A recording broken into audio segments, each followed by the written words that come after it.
Hey, LeBron, we haven't seen you guys get outscored in a fourth quarter like that in a while. What did you see as the breakdowns, and did they have anything to do with the way the game had evolved to that point? Uh, I think we had some tough breaks, some tough calls against us in the second half that kind of slowed our pace down.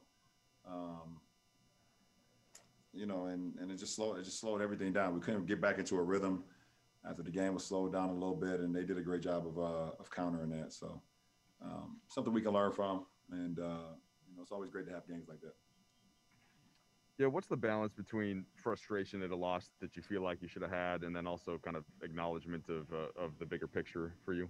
Well, I mean, obviously, it's frustrating anytime you lose, especially when you could have played better, and we know we could play much better. So you learn from all of that, and apply it to the next game. Bill? Hey LeBron, you had a couple of travels in the fourth quarter, specifically that first one. I think after you just want to talk us through this then.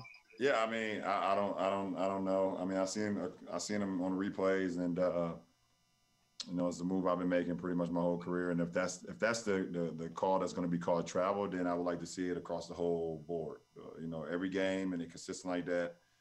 I mean, it's so funny because the very next play, Draymond gets into the lane and slides his foot, and it's not called. And the same official who called me for the travel is right there on the play and told me he didn't travel. So that's definitely, something that I got to be more, leery about. But I have not been called for travels like that in my career. Kyle?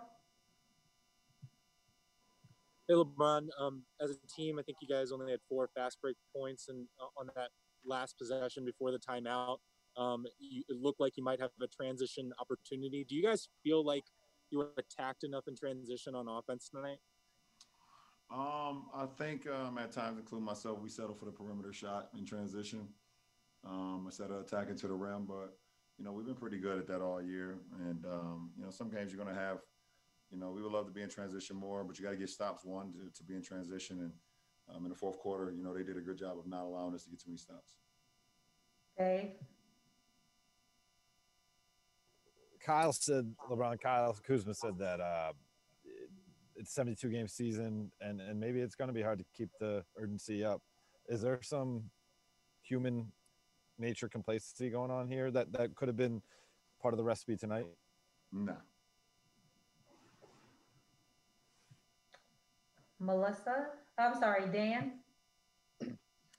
LeBron, you guys probably won't play very many games this season where you and AD combined to score, I think, 36 points or something like that offensively. Why was it so disjointed, do you think, for the two you guys offensively tonight?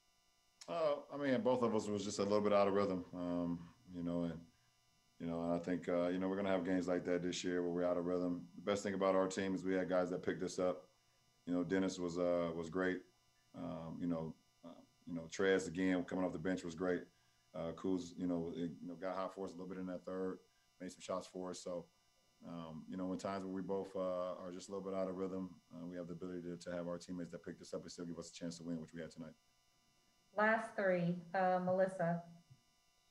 Hey, LeBron. We're approaching the 1 year anniversary of Kobe's death, and you obviously have done so much to honor him, including winning a title in his honor. I'm curious, when you think back to the events of that day, how do you process the emotions of it and just sort of the emotions of the year that followed afterwards? Try not to take myself back to that position or that place or that time frame. Obviously, he's looking down on us, along with Gigi, and just proud of what we're trying to do here as an organization. And hopefully we continue to make him proud as well and make her proud to wear the purple and gold every night. So I don't want to live in the past. I definitely don't want to live out that day again. So, it's about always continue to move forward and continue to live on his legacy. Last two. Mark Medina? Hey, LeBron, in two-part here in lieu of Martin Luther King Day, you had shared in the bubble that you were reading the autobiography of Malcolm X. So I was wondering, is there a book about Martin Luther King or one of his speeches that really resonates with you? And what do you draw from how both Martin Luther King and Malcolm X brought about change on the I've never read an autobiography of Martin Luther King. Obviously I grew up in school, you get taught a little bit about him, especially during Black History Month, things of that nature. But as I continue to grow and continue to come into myself, you just read a lot of his teachings, a lot of his speeches, a lot of his forecomings and things that he believed in and things that he preached that would be better for the change of America and the change for the better people. So, when you just look at some of his most famous quotes and things that he was able to say to the people and believe in, it's things that we're going through right now. It's things that if we apply, then it will make our society a lot better. He was a man of the people, and he had a lot of power, and that's why he was ultimately gunned down, unfortunately, because of the power that he had for the people.